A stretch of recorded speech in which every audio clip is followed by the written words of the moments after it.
Sports fans, this is Robert with WTP Sports Tunes here live for another edition of Saturday Sports Freestyling, where we're going to be talking about anything sports that you want to discuss. If you're out there in the chat, please get your questions in on whatever you want us to talk about on this channel. Any sport, it doesn't matter. We're going to try to answer any questions that you have. I'm here this morning with my man SEC Sean, who did a fabulous job yesterday on NASCAR for Beginners Part 2. You got to go back and check out that video on SEC's podcast, SEC Sean's podcast on YouTube. Go check that out. How you feeling this morning, SEC Sean? Good. Little tired. Long night of high school football out of Texas watching, but got to get prepped and ready to go for this this good slate of college football. That's why Moss would be happy. I got my cup of coffee right here, so I know he'd be happy for me. So let's just get this day rolling and see where it takes us. Yeah, you mentioned Texas high school football. Can you explain to the audience how many different divisions there are, how it operates, and how many teams possibly get in out of each one of those divisions when they play in the playoffs? So Texas breaks it down into 6 different classifications. 1A is the smallest. That's actually 6-man football. And then, of course, you go 2A, 3A, 4A, 5A, all the way up to 6A, which is the big boys. And then it's broken down into 2 different divisions per class. So everything from 5A to 1A is pre-split before the season starts. They already know you're in Division 1, you're in Division 2. 6A does it as the playoffs start. And it's the 2 highest enrollments go to Division 1 and the 2 lowest enrollments go to Division 2. That's how they break down that. I wish they would do it all the same, but they don't for some reason. You get, I think it's in the first weekend of playoffs, which was last weekend, there's, I think, 356 games across the state. So 700, and it comes out to like 702 teams or 802 teams, something like that. It's an insane amount of teams that make the playoffs. And then they, of course, whittle it down by half all the way through the state championship games, which are always the Wednesday through Saturday before Christmas. It's a 4-day event at Cowboy Stadium there in Arlington. They do 3 games on Wednesday, 3 games on Thursday, 3 on Friday, and 3 on Saturday. And you can get a ticket for all of them. Used to be able to. I won't say that. You used to be able to get a ticket for a whole pass for I think it was $100. You get every game, and parking's included. Now I think they make you pay for, ever since COVID, I think they make you pay for every game. So, I mean, it comes out to if you pay for all 12, it's like if you pay $10 a ticket, it's $120. So you were saving $20 on the old way, apparently. But it's the most intense playoff bracket I've ever seen. What round are they in now? Because they started, 2 weeks ago, maybe? Last week. Last week, what they do is they pair up. So you have different districts, 1 through 32 or something. So obviously in the bi-district round, 1 plays 2, 2 plays 3, the districts. 1 plays 2. Now we're in this week. Today we'll end the area round, which is the second round of the playoffs. So next week will be the regional semifinals, then the regional finals, then the state semifinals, and then the championship. So it's a 16-game season to win state. You have to play 16 games to win state in Texas. Okay, let's bring our man T1 in. T1 of City League TV, also somebody else. We also call him Mr. Claiborne. How you feeling this morning, T1? What it do? What it do? Up and moving, fellas. Up and moving. How y'all doing? Doing well.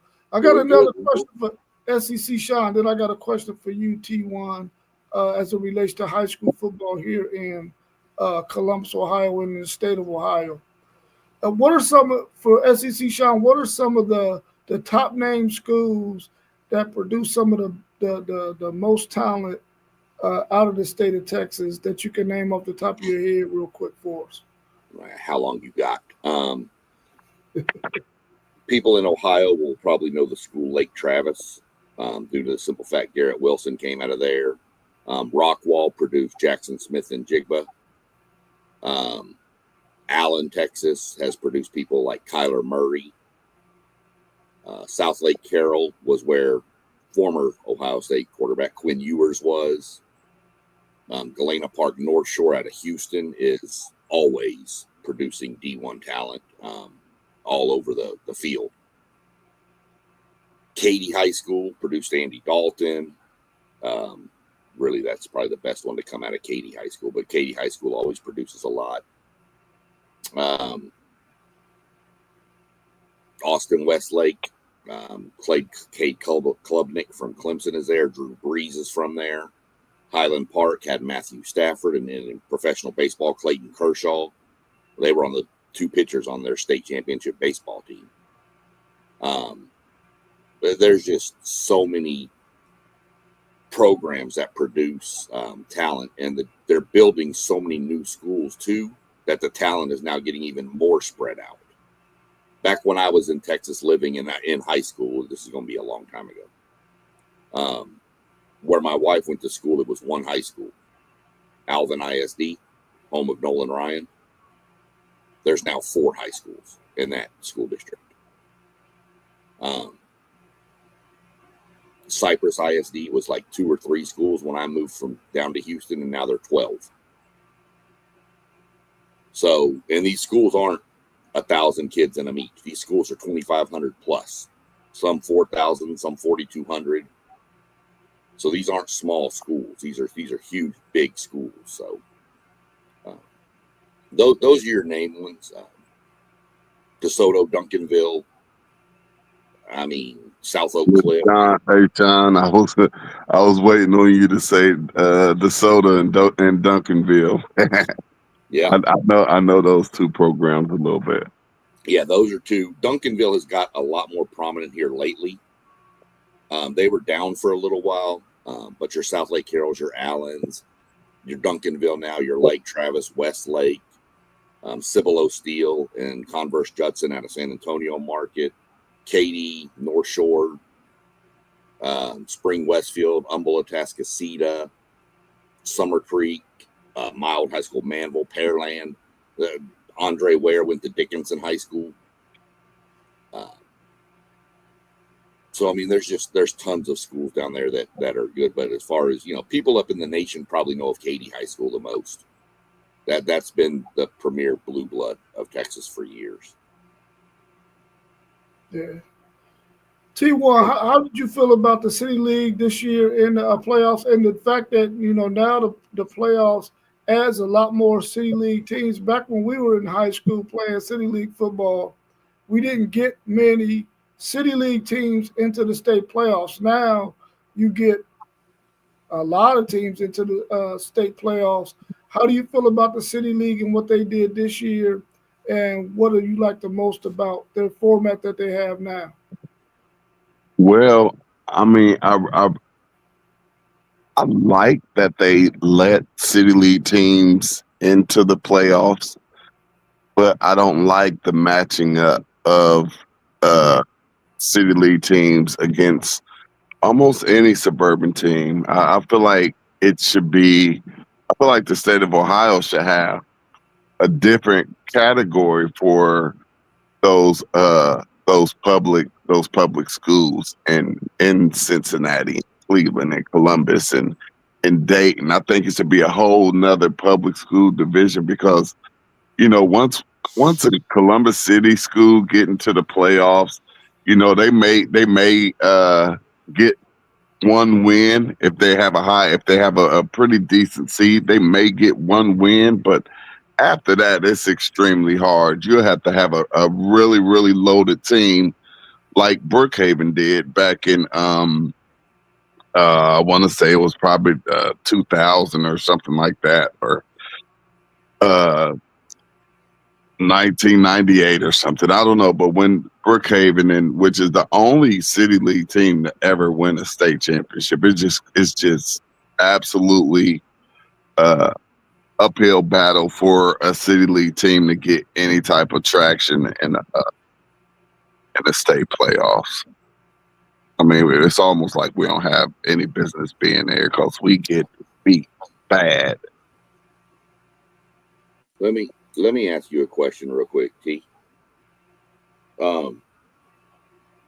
Like in Texas, would you prefer that maybe Ohio followed like a Texas model, where they took all the public schools and they played for one, and then all the private schools were in their own division and played against each other for the playoffs?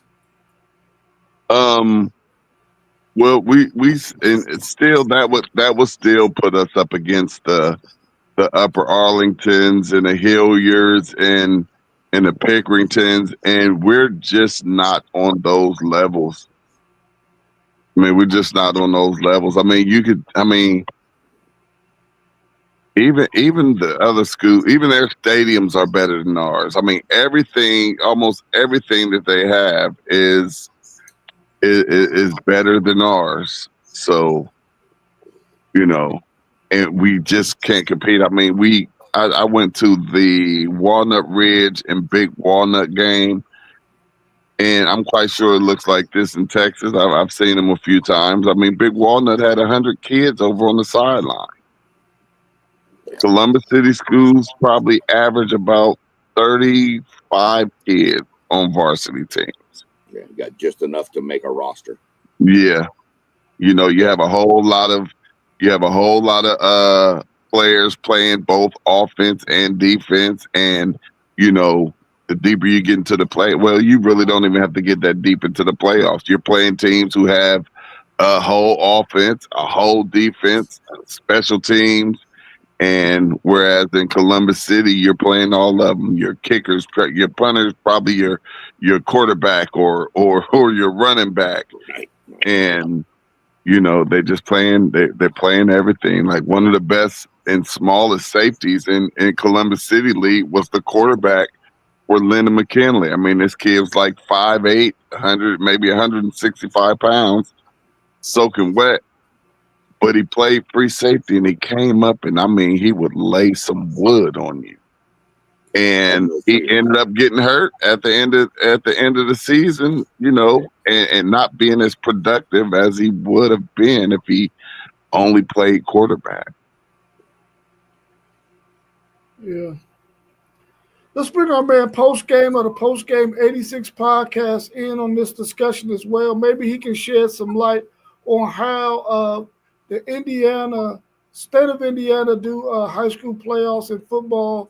But before we bring him in to discuss that, let's tackle these two questions real quick. Let's first, how you feeling this morning, Post Game? Man, just up and ready to go rob this bank. Post Game. Hey, give me a couple of them dollars, baby. I see you got your ski mask on.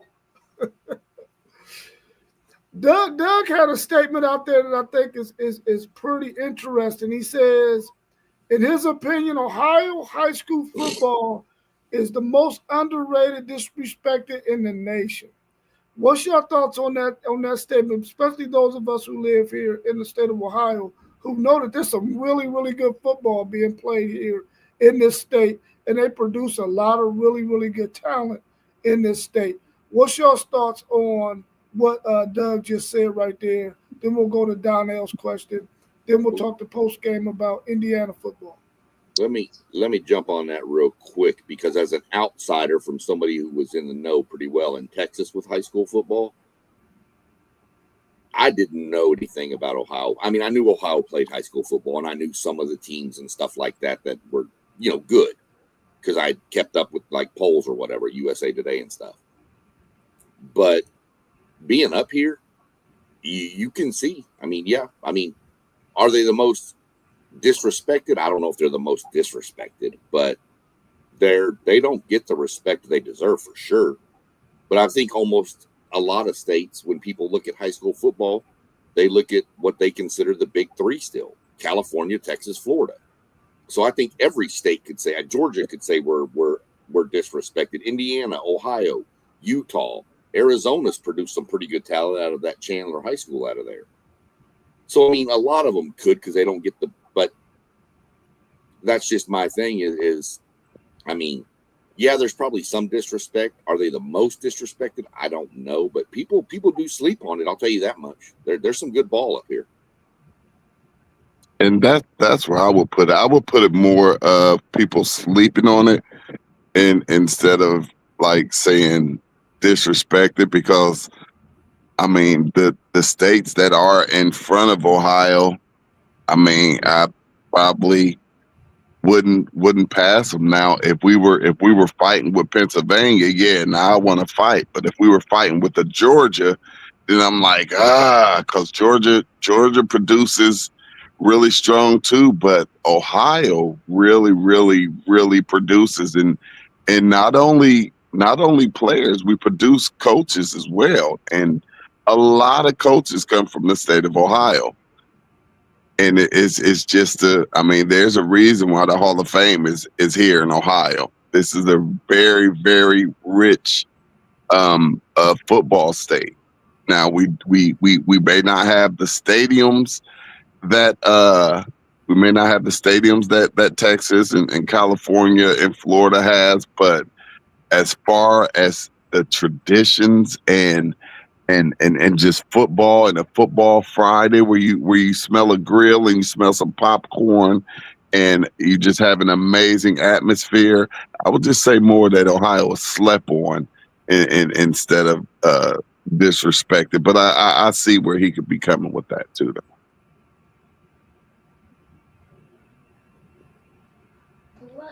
I have no clue. I mean, I think Ohio has always been a good spot for recruiting. Ohio, Pennsylvania, Florida, Texas, California, Arizona. Those have been some great places to get recruits from. So Yeah, and we had, I mean, we may not, we're not as big as Texas and California, but I mean, we have programs all throughout the state of Ohio that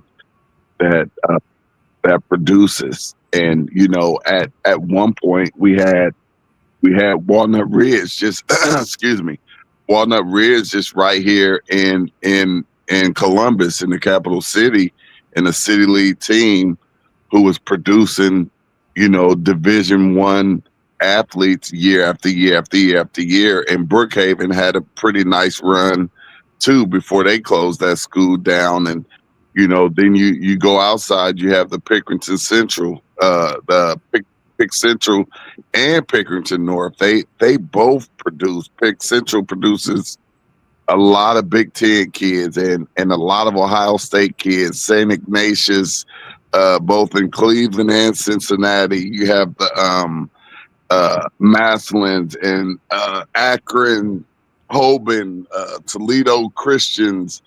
I mean, it's Springfield. It's quite a few. I mean, almost every city, every county has a hot team that produces here in Ohio. Yeah, I agree with that. I was just talking to Miss Melissa Graham, who follows Ohio high school football a lot, and she's from North Carolina, but since she's been living here in Columbus for maybe the last 7 to 10 years, she follows high school football here. And there was a game yesterday that was scheduled to be at a stadium that only held like 7,000 people. The tickets sold out so fast that they moved the game to the Bingo Stadium, and they sold 20,000 tickets, bro. 20,000 for a high school football game. That's nuts. That is nuts. And what's even more nuts is that's nothing in Texas. That's nothing in That's Texas. average. That's an average, and some people may call it small. That's a regular season game. in Texas. Yes. Right, right. I mean, I'm not trying to downplay anything. That's just the facts of it. I mean, it is. And, you know, here's an example for you. Last year, 2 years ago, two teams played in it was a regional final. And it was Shiner, Texas versus Refugio, Texas. Both the towns combined are like 8,000 people combined in the whole city. There were 14,000 at the game. So that tells you 6,000 people from outside of those cities came to watch that game. So, I mean, yeah, 20,000, you're right. But, I mean, that's impressive. I don't care where you're at. I don't care if you're in Texas or whatever. But that's impressive to get 20,000 and have to move a whole venue. Yeah, that's highly impressive for Ohio. For Ohio, that's highly impressive. Yeah. Let's tackle Donnell's question real quick on Ohio high school football. He said, we don't have the depth with coaching positions. They have funding to hire coaches and scouts. He's saying that in other states they got money. Their coaches make a whole lot of money. Here in Ohio, especially in the city league, those coaches get a stipend, which is probably a couple of $1,000. Where you got other states, man, where their coaches are making 45, 50, 60, 70, 80. No, no. Rob, yeah, I'm about to say down in Texas, like they make 100,000, and guess what? All they do is coach. They're not a teacher, you know what I mean, or you know, just a certified, a classified staff member. These coaches just coach and coach only, and get up to $100,000. Like they even have classes in school that's a football class, and they basically go practice. Yeah. I mean, yeah, you spot on, T1. Spot on. They don't do it, but I will say this. They do get that kind of money at the bigger levels, of course. But yes, they don't teach a class, but they're not only just a high school coach. All of them are also considered athletic directors of that high school. Mm-hmm. So they have to set all the travel for girls volleyball, and they have to do all the travel arrangements. They have to make sure everything's spot on. So they have other things to do besides just sit in an office and watch film all day. But yeah, they don't go teach algebra or history. But yeah, easy. Katie High School, Gary Joseph, he makes, I promise you, that man makes 120, 130,000 a year. And then he gets bonuses for playoffs and wins in the playoffs and how far you go and stuff like that. Yeah. Yeah. And he never has to pay for any meals or anything in the city of Katy. Right. Doug is saying Texas and Georgia are the best public school football. So post-game, what is it like in the state of Indiana when it comes to the high school football playoffs? Do they have a ranking system, or do they got divisions? How does it work? So in high school football, the state of Indiana, you got your 5A, 4A, 3A, 2A, 1A, 5A being the best teams. That's normally your Penn high schools. I don't know if y'all heard of Penn. They produce a lot of talent. Notre Dame probably has a stranglehold on that high school as far as basketball and football. But the better teams in Indiana are normally from Indianapolis. Every now and then the South Bend schools will win a championship or two, but mainly the talent is consolidated in the bigger Indianapolis area. Your Pikes and places, your Carmels, places like that. I haven't really been too keen on the high school scene lately. I know my alma mater has produced guys like Garrett Dieter, who played for Kansas City with Pat Mahomes, And guys like, of course, you can't forget Skylar Diggins on the basketball side. Uh, but I haven't really been on the high school scene too heavy. But that is the what I just explained. That's about all I know. Yeah, I remember. And I look at, and I'm quite sure everybody else does. Indiana, that's a basketball state. Yeah, yeah. I remember Austin Mack, who was wide receiver at Ohio State. He was from Fort Wayne, Indiana. And I remember having a conversation with him when he messed his foot up and he was out for that period of time. And he was trying to bring awareness to the mental health of athletes when they get injured because, when you at the Ohio State University, when your time comes to play, you really can't afford to get injured, especially at the wide receiver position, because there's a guy behind you that's waiting to get his turn too. And so he was struggling a little bit at the fact that he couldn't get on the field, and it was his turn.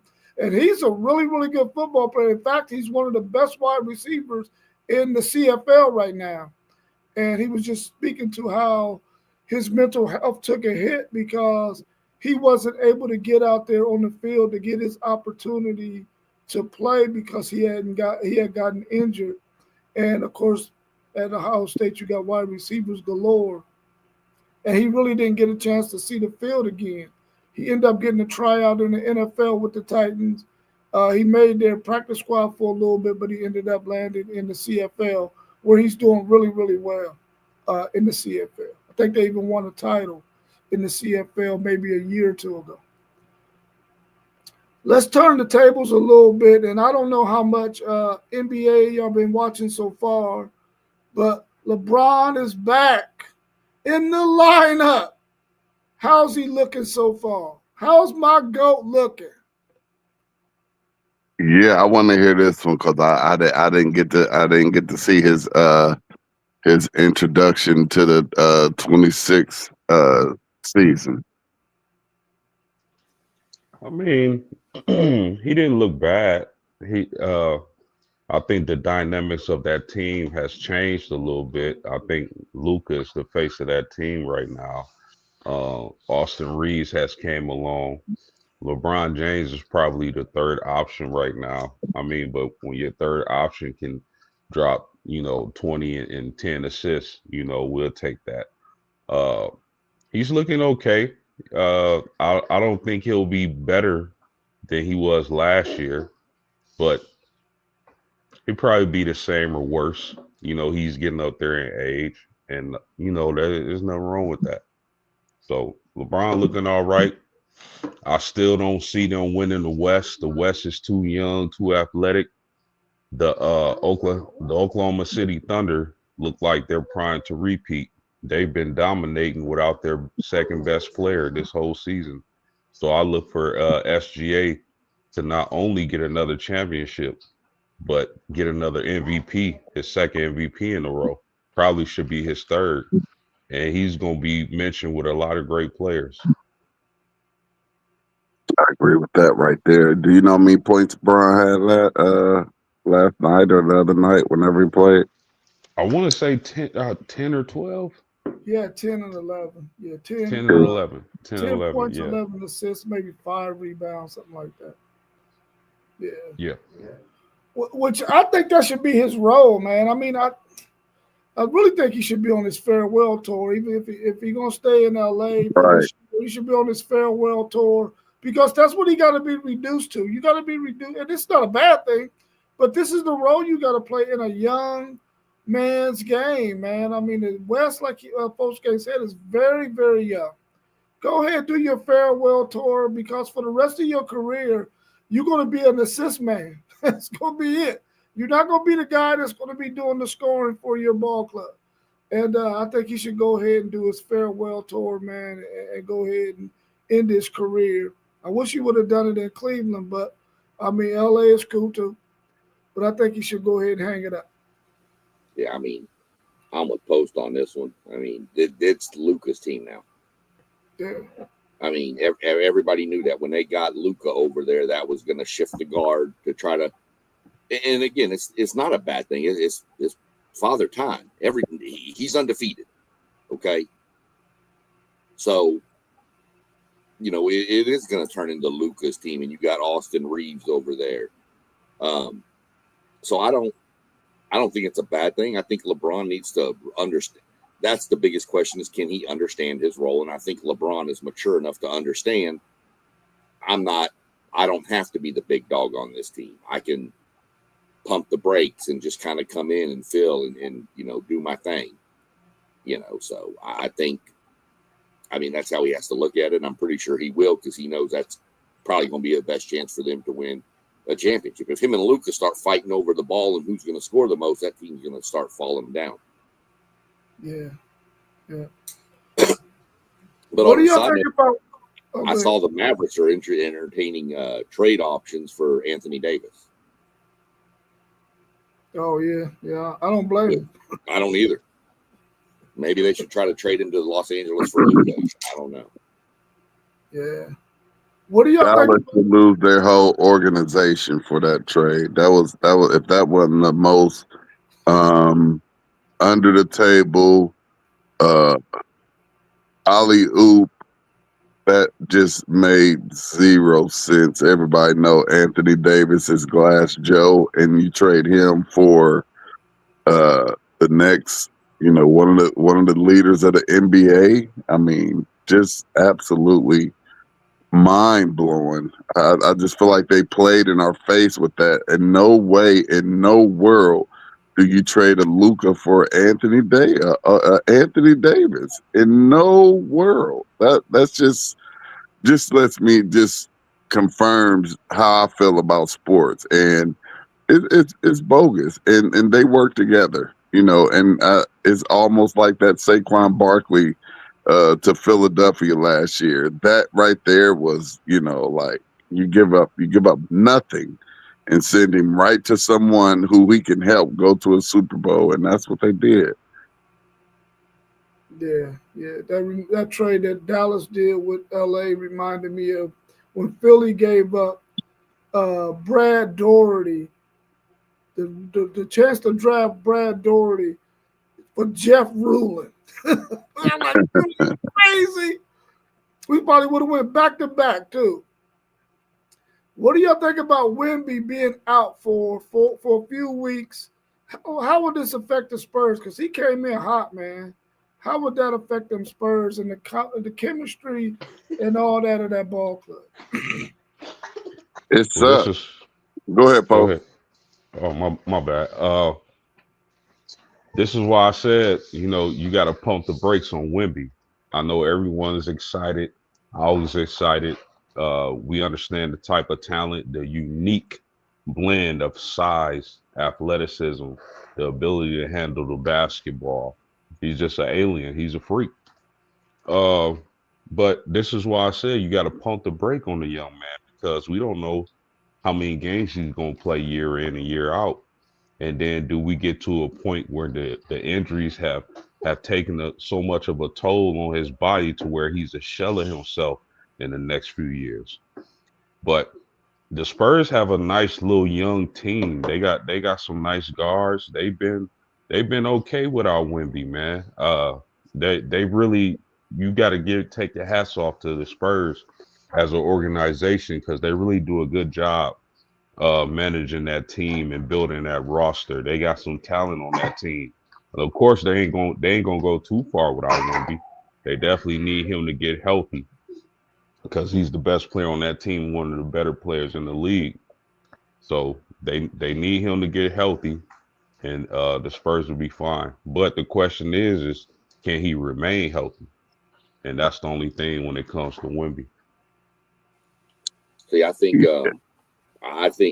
Wemby, and I said this numerous times, Wemby is a phenomenal basketball player, but he's Luka Doncic. He can do anything on the court he needs to, but he can't stay healthy. But you're right about the organization in San Antonio. That's like a gold star organization, the way they run that thing down there. Ever since they've had, the Admiral and Tim Duncan, and you know, they just built that roster to what they want it to be. They don't need the splashy hire, the splashy kid. They want a culture fit in San Antonio, and that's what they draft, and it works out for them. But you spot on 100%. They'll be good without Wemby. They'll be okay, but they're not going to be a title threat or anything without him at all. Yeah, I think this is really not good for the NBA.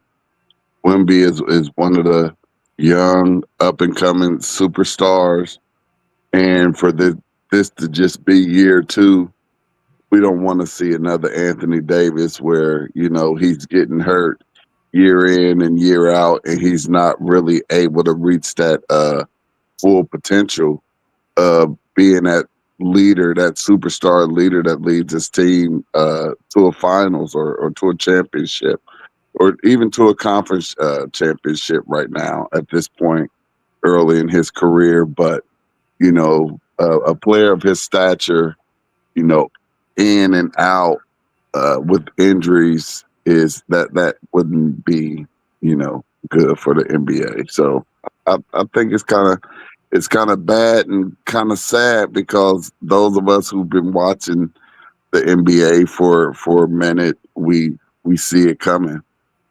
We see it coming with him just being injured year in and year out because his bones not being able to, handle all of that running up and down the court.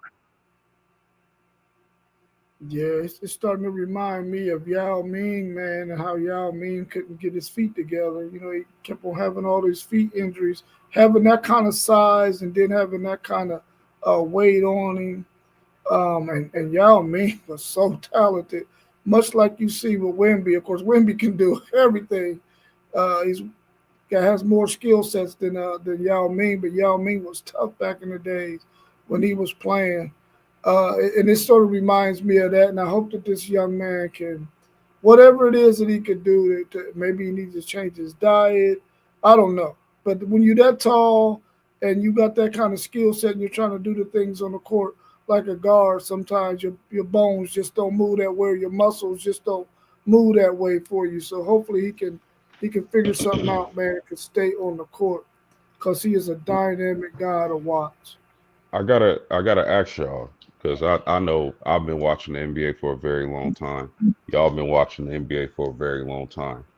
It sucks playing NBA fantasy because every single night someone's out. What Yeah. is the difference, man? Because back in the day, players wasn't missing games like this, and you would think with the difference in medicine, with the upgrades in our medical fields, that this wouldn't be the case. What the heck is the difference? I think it's the wear and tear that is on these young men's bodies by the time they get to the NBA. They're playing so much AAU ball that you know these guys are going into maybe that 1 year college where they just got done playing 50, 60 games, 70, 80 games in the previous season. I'm surprised that LeBron didn't get hurt as much as he probably could have because the amount of games that he played, like just at the beginning of his career, I mean, he went all the way into June, like for the first, I don't know how many years of his career. Then he was playing in the Olympics. I just think I think the AAU is tearing up basketball a little bit, and these kids they're playing too much. They're playing too much basketball. So you think the AAU circuit is ruining basketball, not only culturally but physically? Yeah, I think that they're playing way too many games, and it's starting at an early age. Like you have fourth and fifth graders right now playing, you know, 30, 30, 40 AAU games a year. And now they even have fall leagues. So it's not just AAU. Like basketball is pretty much year round here in the state of Ohio, and it wasn't like that when we were in high school.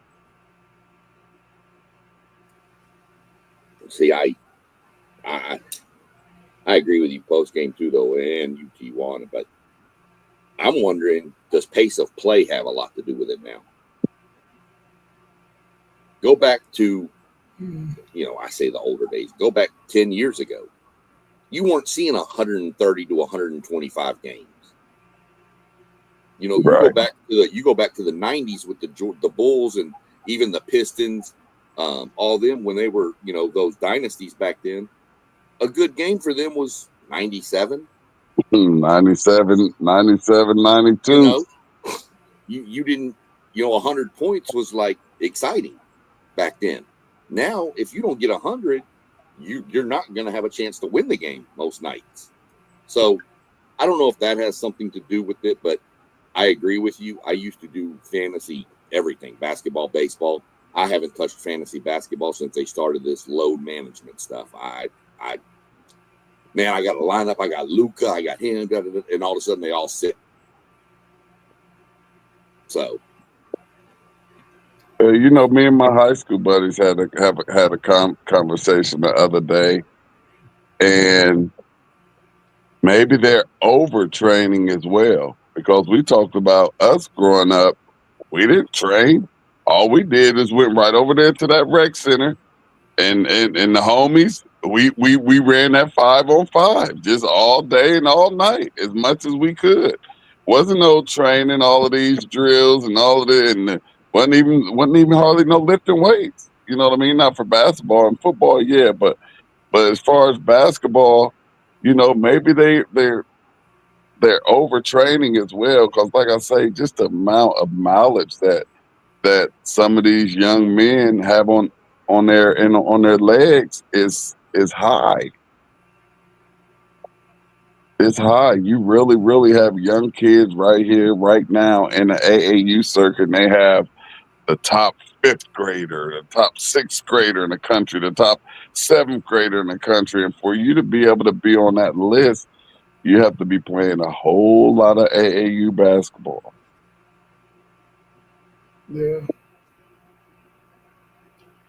It's almost seemed like that's become the prerequisite to even making it to a good school or even into the NBA, man. You got to play all of these AAU games. Otherwise, you're going to fall behind some guys. And maybe that's the sentiment that these players have. I got to play as much basketball as I can to get as good as I can get. But at the same time, they're wearing their bodies out, man. I agree with every point that has been made so far. I don't know what the answer is, but man, something has to give, man, because you're starting to see now that some of these athletes are starting to even get burnt out on the sport at an earlier age too. They're just getting to the point where they're pushing themselves so much that they're falling out of love with the sport that they love playing for so many years. And I think there got to be some kind of balance to it at some point. It can't Man, you always can play be 10 about games. You can play a AAU weekend. A kid can play 10 games in a weekend. yeah, That's crazy. that's nuts. That's nuts. Yeah. and FYI, that weekend is not Friday, Saturday, Sunday. That's Right. Saturday, Sunday. Okay. Right. Right. Yeah. Is it too early? Can OKC repeat? Absolutely. Absolutely. They're young and just looking at them, absolutely. And to me, they should be the favorite. They're by far the favorite right now for sure. But the topic we just talked about, injuries. So if they stay healthy, I don't see anybody beating Oklahoma City. They look filthy right Yeah, I agree with the fellas. Oklahoma City they definitely can repeat. Again, they haven't even had not one game this year without their second best player in J Dub. I think what SGA is doing is special. And I think this is just my opinion, but I think SGA is a little disrespected because anytime I hear people bring up the best players in the NBA right now, I rarely hear SGA. I don't know if it's just me. I don't know if y'all feel the same, but I don't think people talk about SGA as being the best player in the NBA as much as I think they would, because what he's doing is absolutely special. He's on pace to win the MVP and get another championship. So I think he's a tad bit disrespected.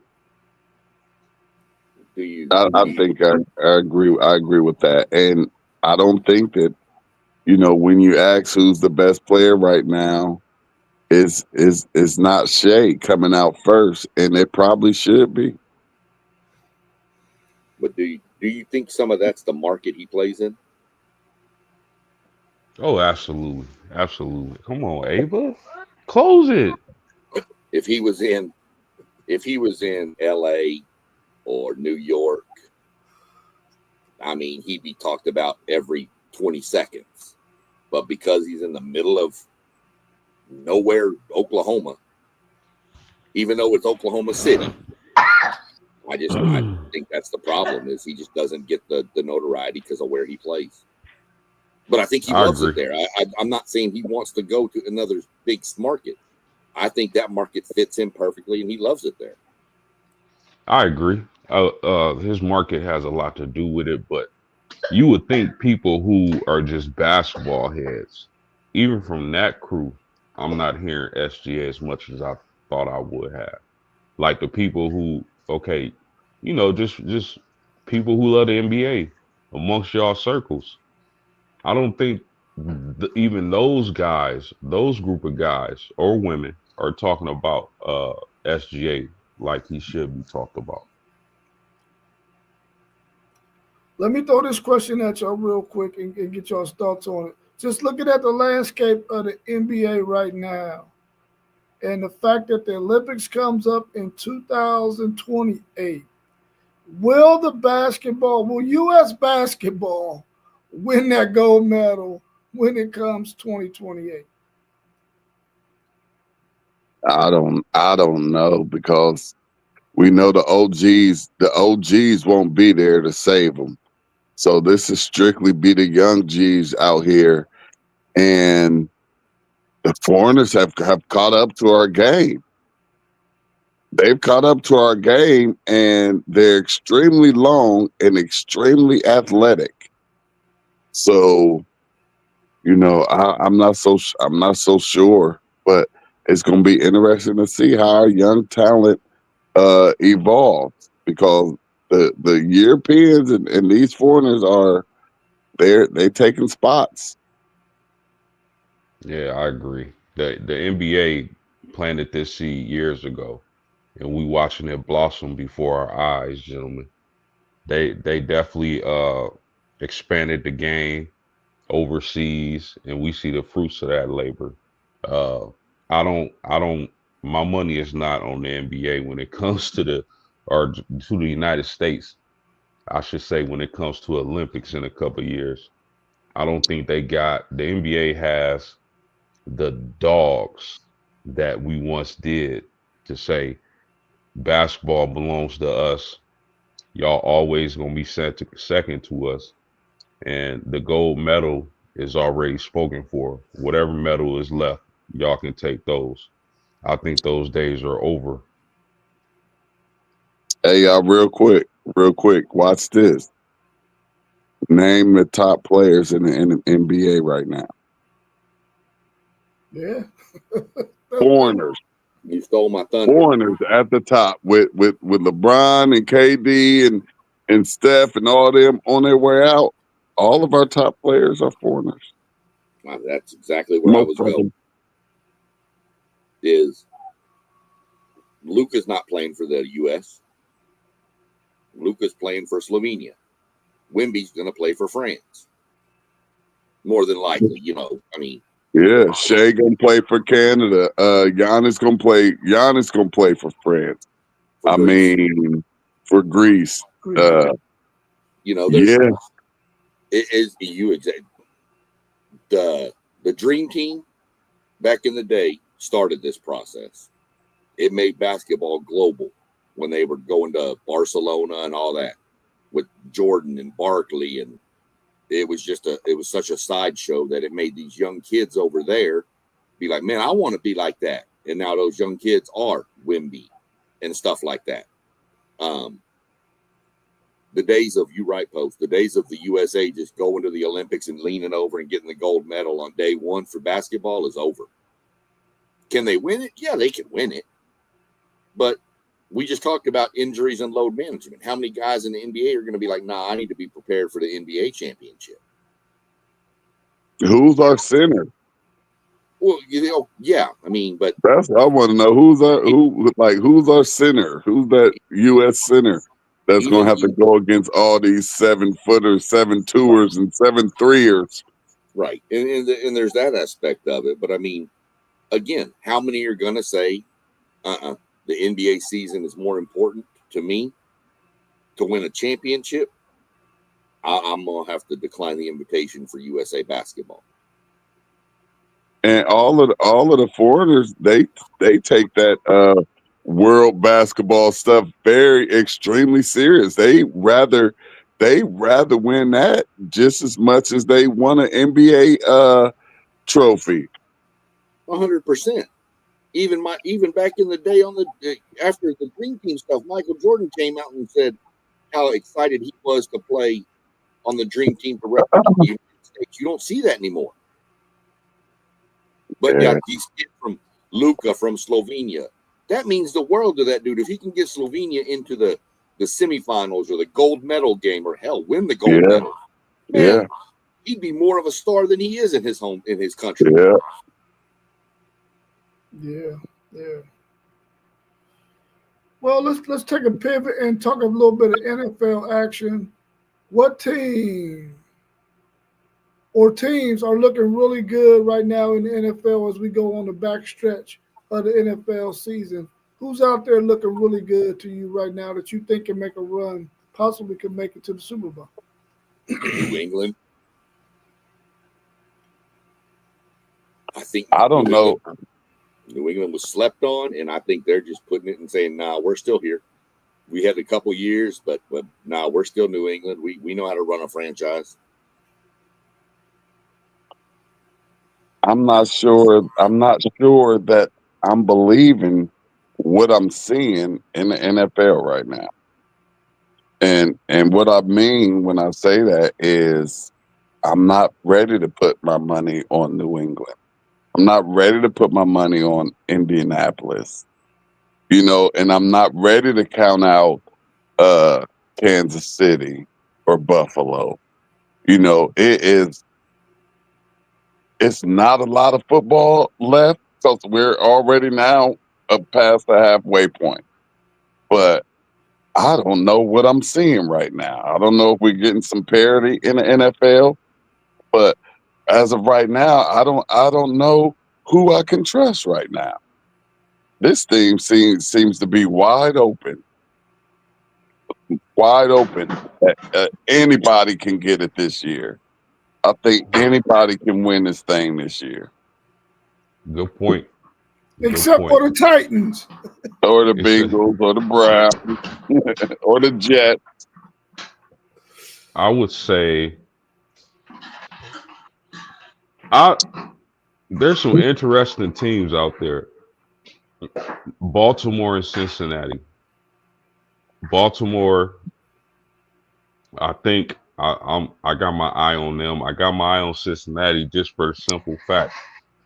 You got Joe Burrow, T. Higgins, Jamar Chase, and that three right there can win a lot of shootouts. We know we know they're not gonna stop anybody, but that offense would be crazy if Joe Burrow reunites with his receivers. New England, I'm not 100% sold on them. I definitely want to see them. And Buffalo may have fallen off a little bit, but they might win that division. Kansas City, this matchup against Indianapolis is going to be telling this Sunday. I believe it really is. We're going to really find out how good the Colts are. we're gonna find out if Kansas City is out of there or not. So that's gonna be a huge game. One team I think people are sleeping on just based on the moves they've made on defense is Dallas. We know Dallas and Dak Prescott are going to score, but getting Quentin Williams and that middle linebacker from Cincinnati and getting healthy on the back end of that defense looked like it has done wonders for that team. So I'm with T1. I believe it's wide open, and we'll see how it shakes out. But it's a few teams that are very interesting. I'm actually also kind of curious if the defense keeps playing like it does. That Houston team's pretty scary. And you get C.J. Stroud back with them receivers healthy, get any kind of running game going, man. Well, I told y'all Thursday. I believe I was the only one who picked Houston. No, like that defense. Is that me and Zay? Yeah. Okay, yeah, that defense. Zay saw what I saw. Yep. That defense is legit. I believe they sacked old boy like 8 times. Yeah, they went crazy Thursday. They went crazy. They looked like one of the top defenses Thursday, and they actually had Josh Allen out there looking like Shador. He was running backwards a lot. I think Shador gonna play well this week, T1. He gonna ball. He gonna ball. Yeah, that would be cool. Is the New England Patriots the biggest surprise of the season so far? I think them in Indianapolis are. Yeah.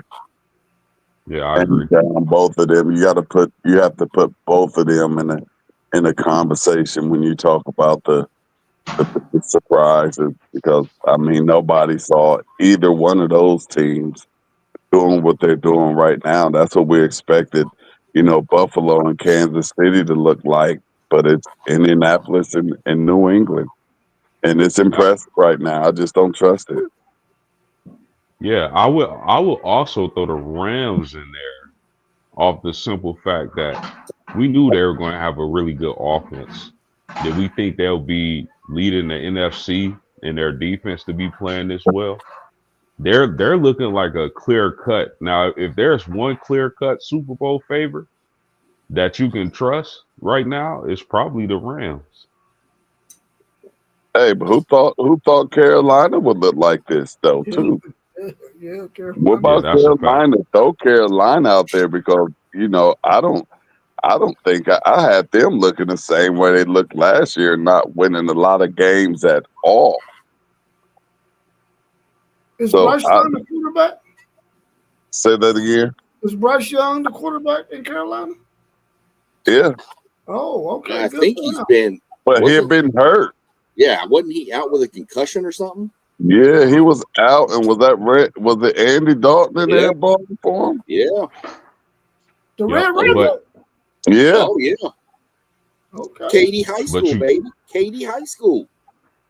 But to his credit, man, I think Bryce Young is coming off his career game last week. I think he threw for over 400 yards in that game. Right. So we'll see if he can keep that momentum going. Because him and Tet McMillan, I always say McMillan, but McMillan, the rookie wide receiver, he's been balling also. We'll flip that question a little bit. Who's your biggest disappointment? Atlanta Falcons. That's a good one.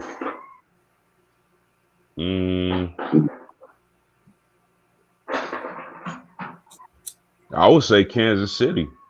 That's where I was thinking the inconsistencies out of Kansas City just don't seem right. Yeah. I have one. Hey.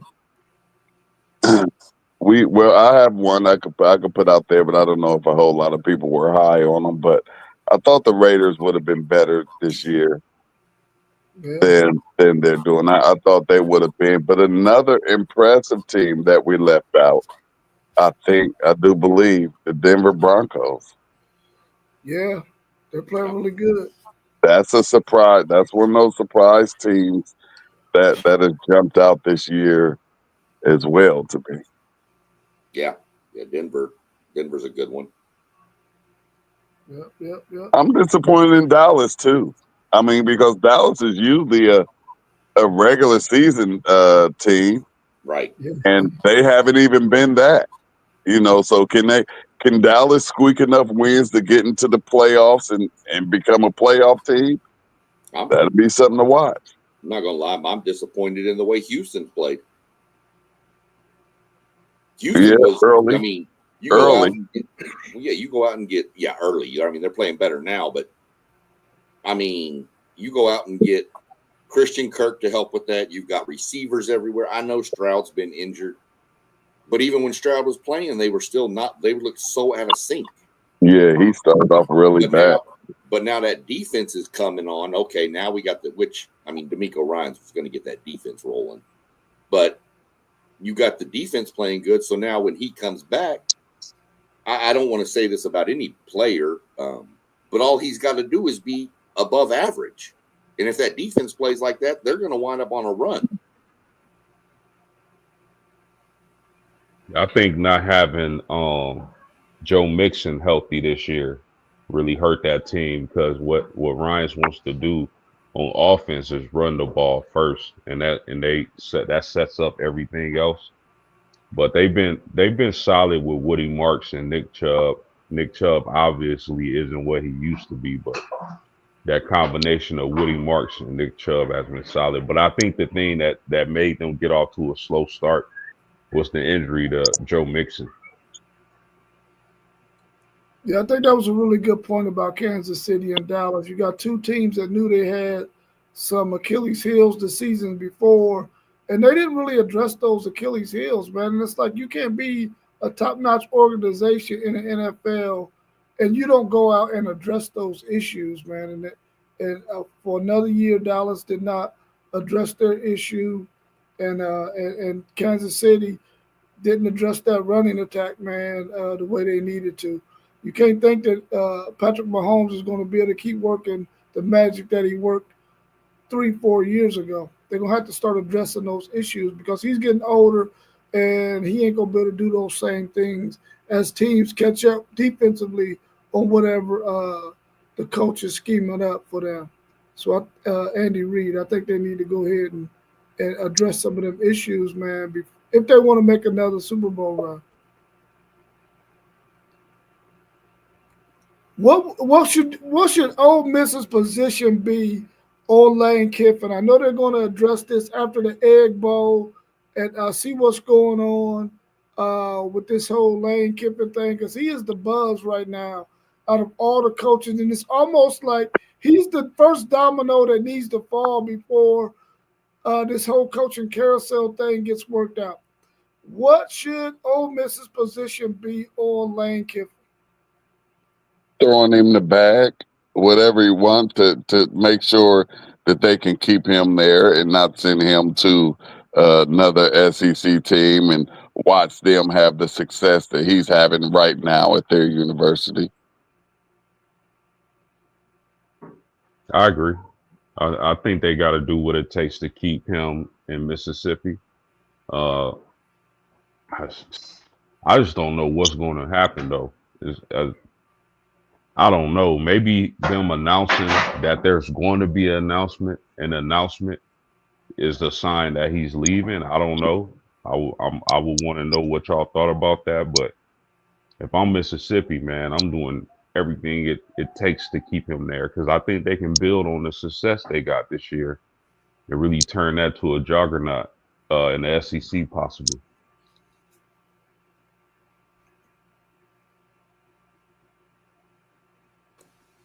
Go ahead, Robert. I'll go last. I got some information on this. Oh, okay. If I'm Ole Miss, I'm saying to Lane Kiffin, listen, what do you want? What do you need to stay here? So at least we know we got a basis to determine whether or not we can provide those things for you. And if we can't, then we gotta go ahead and part ways. But I think at this point, with all of this stuff swirling around about him possibly going elsewhere, I need to know as an Ole Miss organization. I need to know, hey man, what's your plans? What would you like to do? And if we can't keep you here, if we ain't got the resources to do so, then we got to send you packing. But we need to be thinking about who we gonna get to replace you if you're gonna be going elsewhere. So it came out that the AD made a statement yesterday too after all this and said that they are offering a compensation package equal to what Florida and LSU are doing, which then puts the ball in Lane's court as to, okay, if the money's the same, do I stay here? Do I want to go to quote unquote Florida, LSU, a dream school? So here's the thing, and this is where it gets tricky with Ole Miss is I get making the announcement after the Egg Bowl, but that's more for the fans than anybody else. If you're Ole Miss and behind those closed doors that Kiffin's coming back, I don't make an announcement after the Egg Bowl. I let Florida and LSU hang on longer and let some of these coaches that are on their hot board get snagged up, and then they're stuck with me as their head football coach.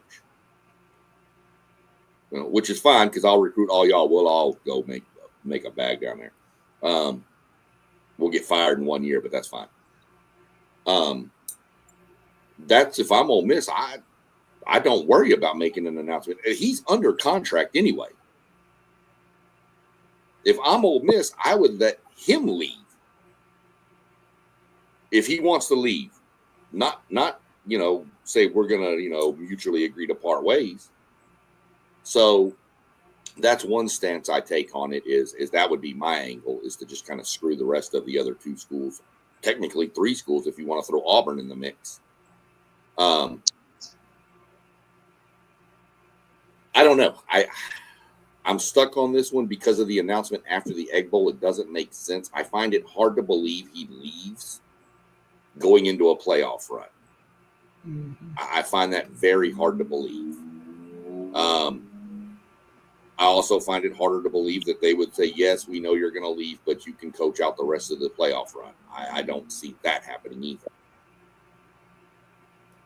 So, we're going to find out more. I mean, obviously, it's probably the best thing to do is to say that, because you can always go back and say, well, we've had more discussions and we're going to postpone the announcement another week. Oh, we're going to postpone it another week. You can always do that.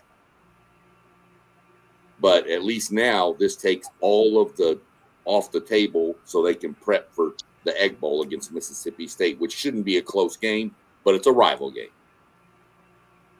So now all the distraction is off the table. So that's my stance on the whole Ole Miss thing. I wonder if the fact that his son plays quarterback at a high school there in Ole Miss, if that's going to have a factor. Do you want to uproot your son and take him somewhere else to play and have to compete against somebody else who probably already have their quarterback? Will he stay at Ole Miss just to make it easier for his son, who's already made some strides at whatever high school he is at as the high school quarterback there? I wonder if that's going to play a role in his decision too. I think his son's a freshman. Yeah, he's a freshman, yeah. So it's not – if his son was a junior going into his senior year, that might make something. But even then, Lane could move to Florida and his wife could still stay there and his son could finish out his senior year at his high school. Mm-hmm. I've seen that happen numerous times. But as a freshman, I mean, if he moves down to Gainesville and finds a high school that his son likes, you really think that coach is going to say that the head coach of the Florida Gators' son can't even compete for the starting position? He's going to have every opportunity to be the starting quarterback down there. So there's numerous different things. I don't think his son's high school has anything to do with it. Like Zay said the other day, Lane Kiffin likes to move around.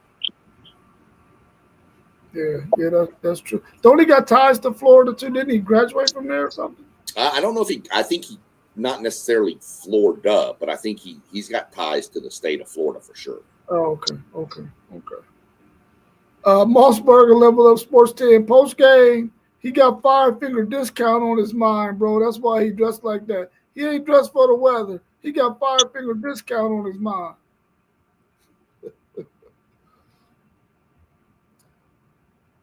Do y'all think that the media puts these coaches in bad spots with all of this pub about they going here and there and saying this and that? This coach is going to the NFL or all this other stuff. While these guys are still coaching these college players, they're still out there recruiting. Does the media put these coaches in bad spots? I don't think so. I think they actually help them. I think they actually help their market value, and all the coaches have to do is just sit back and watch the the schools, the universities, the teams, fight over them. Like Lane Kiffin right now, he winning.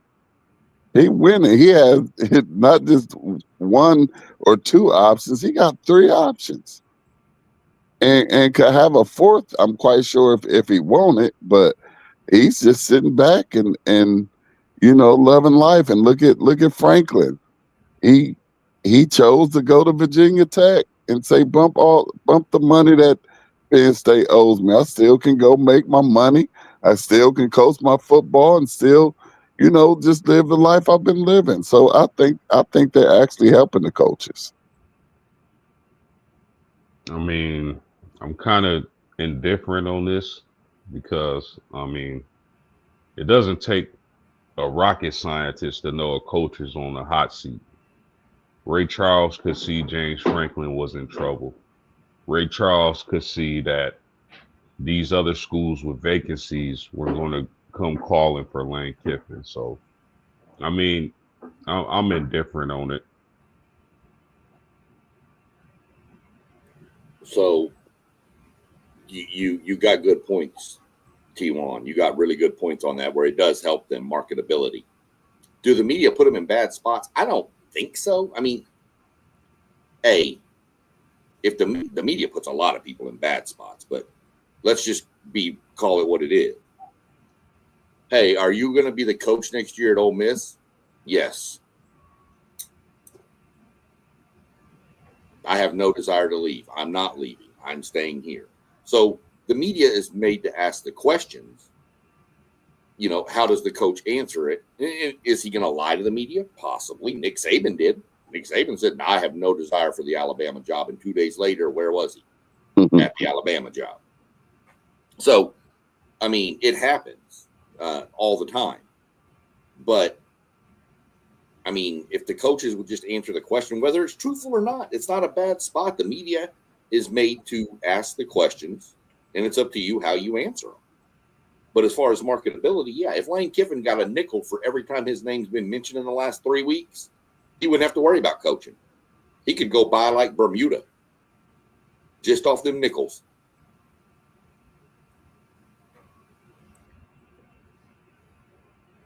Yeah, I think sometimes it might put those coaches in a bad spot in their locker room, man, in terms of players who wanted to come and play under them or at that university under them, and and recruits like, I wanted to come and play for this guy, even though because I think nowadays you do got players who want to play for a specific university, but then you got players who want to play for a specific coach who they want to be developed under, because they've seen what that coach was able to do in terms of sending guys to the NFL.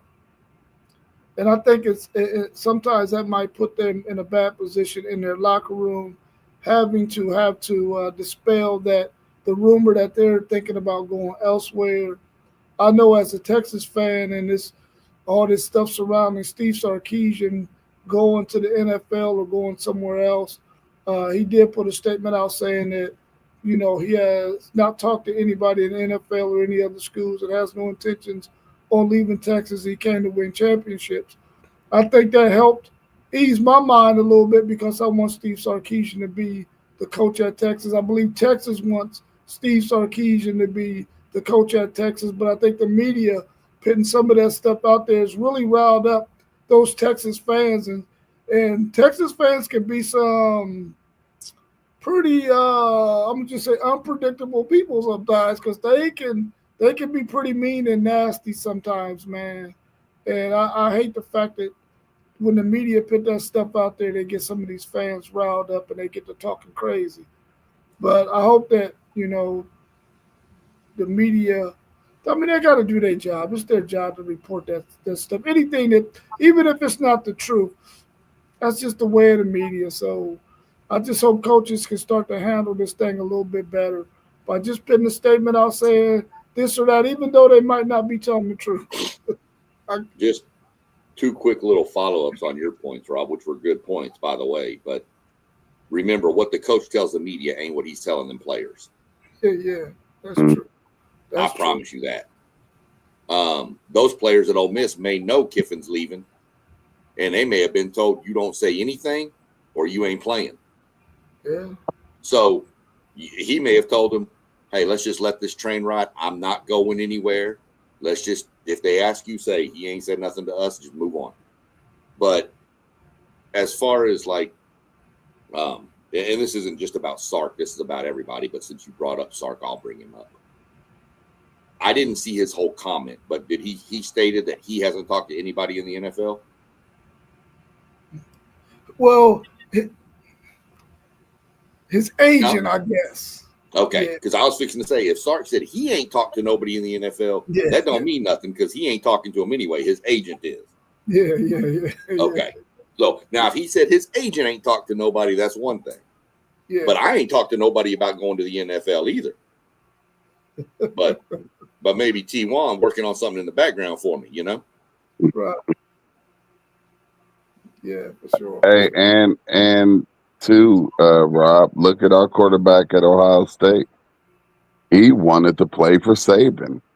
If Nick Saban stays at Alabama, Justin Sane is staying at Alabama as well. He wanted to play for Nick Saban.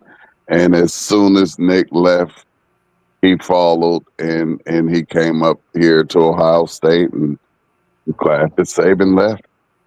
That's a really good point.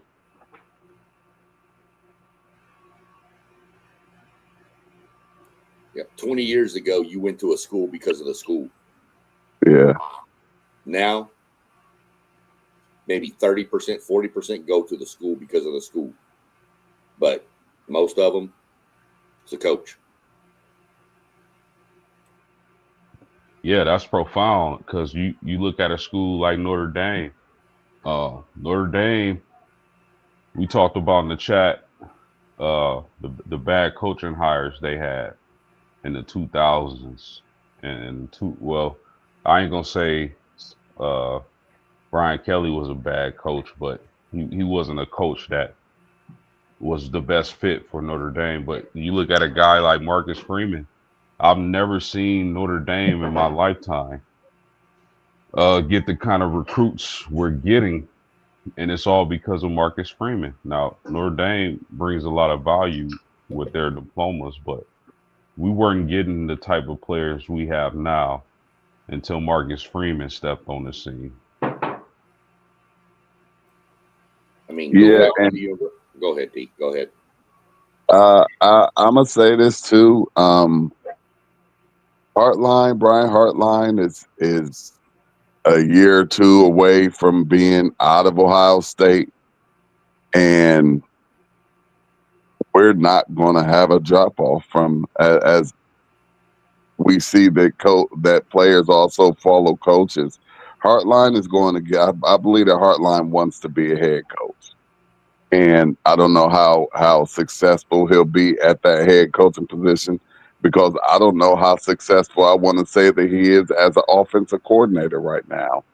But he's going to leave, and what you would think would be a hole left in our program, it won't be, because just as you see, we seem to make the right hires at these positions. Like Patricia came in, we thought we'd lost a really, really good defensive coordinator, and here we go, we're plugging And I could see the same thing happening in that wide receiver room if Hartline decides to go on and take up one of these head coaching jobs somewhere. But we're a program. We're a little different, and I wouldn't see all of our receivers following Hartline. 100%. I mean, Hartline's name's starting to get floated more and more and more for the Arkansas job. But what I was going to pop in and say was, y'all exactly right. Post, you are point on with Freeman. That's exactly where I was going. The best coach in Texas that fits the culture for Texas, the University, or Texas University, was Mac Brown. Mac Brown knew how to hold the donors' hands, kiss the babies, all that political stuff. Tom Herman didn't. Charlie Strong didn't.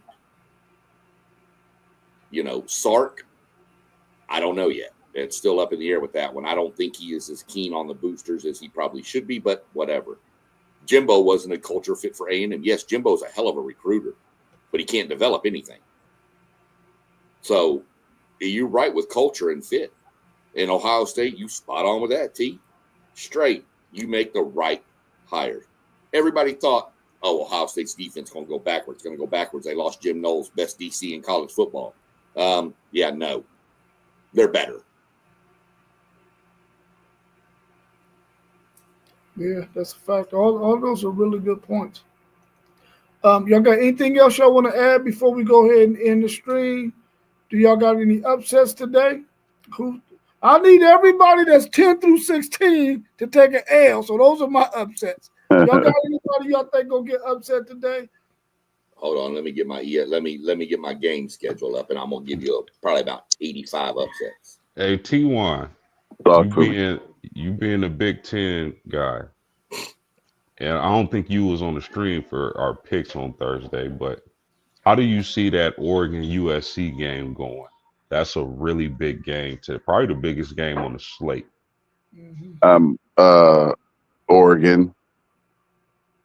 Oregon, and I wish that USC could find a way to pull that game out, but I don't think that they're at that level yet, and that's going to most likely knock them out of the playoff race, which is really unfair. That the Big Ten isn't getting that same type of love for the fights that's going on within our conference, and Oregon could pretty much knock USC up out of here. And I've even heard some crazy talk too, where they said if Oregon was to lose, and this would only be their second loss, with them even talking about Oregon possibly not making the playoff, which is just ridiculous to me, to say the two loss Big Ten team could potentially be out of the playoffs. That's just crazy to me. But I think that Oregon is going to win this game rather easily, and I say easy, I'm saying maybe 6 points, 8 points or something, possibly 10. Should be a good game though. I would love for USC to actually pull it out, but I think Oregon's going to do it. Upsets. You got Kleenex, Rob? Uh-oh. No, I don't need no Kleenex. I did my crying already. Right. Arkansas's beating Texas today. No, they're not winning. They're not winning. Arkansas's beating Texas today. It's not telling you. Pitt's beating Georgia Tech. I don't even remember who I picked on Thursday anymore, but I've done a lot more research. Georgia Tech has like 115th pass defense. Yeah. That's not good. Florida beats Tennessee. That would be an upset, wouldn't it? Yes and no. I mean, Tennessee hasn't won at Florida since 2003. And I think I picked BYU in this game, but I'm wavering on it. I think I'm leaning Cincinnati to upset BYU, which would help Rob out. I think I went with BYU just so that they would stay ahead of Texas, because anybody that stays ahead of Texas is a friend of mine. Sure. And I was wrong. The line in our game is we are favored by 54.5 now, and the over-under is 59.5. Who the world are y'all playing? Oh, this that week when them SEC teams would be playing Arterburn and Franklin and Capital. We're playing Samford, which I'm going to tell y'all something. Samford getting a little salty with A&M. I told y'all the other day their most famous alumni was Jimbo Fisher. Jimbo Fisher's son is the kicker at Samford. They made him a captain.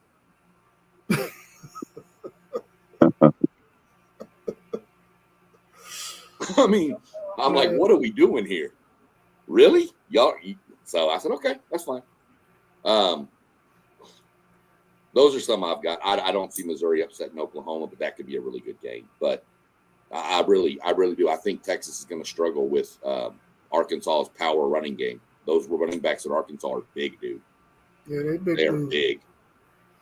And Taylor Green is just a freak. Yeah. We'll see how it goes. Mossberg, you might as well go ahead and iron that Ohio State shirt, bro. Put it on a hanger, because you might as well get ready to wear that sucker, man, because y'all not making no bowl game. Go ahead, get it ready. Yeah, Moss, I did some more research looking on stuff after Thursday. I got to switch him. He even said that's 2 picks I've switched, but I got to. I had done a bunch more research and looked up some numbers. Got to go with it. I will tell you, I took Rutgers on a parlay with the spread. Well, that's like Rutgers really. No, you took Rutgers with the points, but I could. Ohio State don't cover them points a lot, especially when they're at large. I want to see what Ohio State. I want to see what Ohio State's offense. I want to see how that offense clicks without Smith and Tate. Mm-hmm. I think they're going to make it a point to make it. I don't think either one of them are going to play today. No, they're both out. They've both been ruled out today, which is smart. It's the right thing to do. Yeah, we got a long season ahead of us. Might as well go ahead and sit them. You need a break. I mean, I'm sorry. You those kids, we just talked about load management in the NBA. Those are, these guys are professional athletes too, but these are 18 to 22-year-old kids, man. You talk about load management for 30-year-old men. So don't take no chances. But yeah, I did. Trust me, I did a parlay with a bunch of crazy spreads, but I put $1 on it. That dollar pays out like 150 if it hits. And I think I saw a little bit of NFL and a little bit of grooming in Jeremiah Smith last week, with him limping off the field the way that he did. I don't think he was that hurt. And these guys are getting paid millions of dollars now, so that means they also need to understand the whole game and how this thing works. And I really don't believe that his injury was as bad as he made it look for the camera. As soon as I saw that, I'm like, oh, okay, yeah, he's not playing next week. They're gonna rest him. He ain't playing. Tate ain't playing. So, yeah, I really didn't buy that he was like hurt like that. It was it just seemed like it just was too much of an emphasis on having that camera on him, and him just limping, as if he almost needed carried to the locker room. Just my thought. And I meant to mention this early, Rob, when you asked me the first question of the day about the football stuff. I'm going to let everybody know if they go check my channel, they'll see a high school bracket breakdown, and we get a little more in depth and stuff over there. Me and Doug, we're going to be doing another one after next weekend to kind of re-rack the bracket for the last 3 rounds to go through it. Okay, cool. Anything else y'all want to add before we wrap up? We're right at an hour and 30 minutes.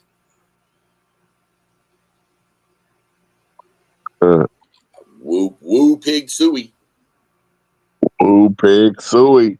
Woo pig suey. See, I got my Arkansas boy down here with me now, so now I got some backup. You already know who I'm rolling with in that one. I got you, brother. I'm with you. I don't eat pork, but they're going to get cooked. Well, I eat beef and y'all going to get cooked. How's that? It is. We got a nice day with y'all next week after everybody eat all that turkey and stuff. Then, A&M going to get took out. And that's going to propel us into the college football playoff as the first 3-loss team to ever make the 12-team playoff. We write history. I'm ready to get the next week. That's all I know. I'm ready. Can we get the next Saturday morning's podcast? It's going to be hard. It's going to be hard to be the first 3-loss team in the playoff, considering you're going to have 4 losses. Yeah. I mean, y'all can't get in with 4, Sean. Rob. Hey, I'm looking forward to T1 and Parlay Pole, FanDuel, Zed going at it. Oh yeah, leading up to that big game, man. They finna go at it, man. Listen, we're off all week. We're off all week. Yeah. So you already know what it's gonna be. Know what it's gonna be. I got to work Monday, Tuesday, but I'm leaving Wednesday about 2 a.m. to drive down to Arkansas with my mom for Thanksgiving. So, what part of Arkansas are you going to, Sean? About an hour outside of Fayetteville, just south of Branson, Missouri. What's it called? Harrison, Arkansas. Harrison, okay. Yeah. So I'll be out Wednesday. I'll be driving. Thursday, of course, Thanksgiving. But I'm almost positive if anybody out there, you see them channels at the bottom, subscribe to them because there's going to be some stuff going down next week across all these channels. I think the only one who ain't got a rival in the whole mix is Postgame. Yeah, well, and Moss with his Florida State Notre Dame love. Not sure where he's at right now. Postgame got a rival. That dude sitting next to him. That's his rival. Independent versus the conference guy. Right. Well, that's that rival, but Postgame just get to sit back and watch all the fireworks next week between all of us, especially you. Get to enjoy it, live a good life. Hold on now. Actually, technically, Stanford is a rival. They're not gonna give us much, but it is a rival. Okay, I'll give you that. I'll give you that one. I think y'all, from the outside to me, y'all's rival is probably USC, and that's just looking from the outside. No, you 100% correct. That's our main rival. Yeah. Absolutely. Them in Michigan. But Boston College, Stanford, those are rivalry games. We play for trophies when we play those teams. Hey, Postgame. Is that a beard mask that you have on? A beard mask? A who? A beard. Is that for your what you have on your head? What's going on today, man? Is that one of those things for the beard where you moisturizing your beard or something? No, we finna hit the bank up, bro. Listen, after today, we really on it. After today, man, we finna have a whole studio, all that, man. We're gonna have a tour bus. Let's go. Make it happen, Captain. Let's go. Let me answer Moss real quick. He asked about his nephew's high school back in Texas. They were in the playoffs. and they were playing the number one team in their classification. No, they did not get the upset win. They got beat 42-21 by Frisco Lone Star. So, good season, younger team. They'll be back next year, but nope, they couldn't pull the upset. Yeah, Donnell said he on something shiesty. That's why he got that mask on. He said he going to hit the bank. So I'm rolling. There it is. I'm rolling. Hey, FanDuel's change my stuff down at the bottom. We on City League TV. We on YouTube. We on Facebook too, but we trying to move more towards that YouTube page. Do you want him to take out the Facebook altogether, or pick Facebook and YouTube? You can take out the Facebook altogether. We all down there at the bottom. We straight YouTube on here. Okay, cool. I'll get that done for us then. Cool. All right, y'all. Real quick, what picks Donnell talking about? Donnell, what picks you talking about? What's your picks? We said, what's your picks post game?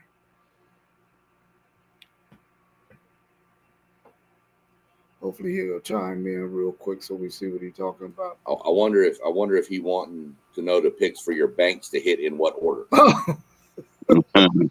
Oh, college game day. Oh, okay. Oh man, we probably trying to get out of here, my man. You can definitely hit up the Thursday stream. All our picks are in there, my man. Who you got between Pitt and Georgia Tech, real quick?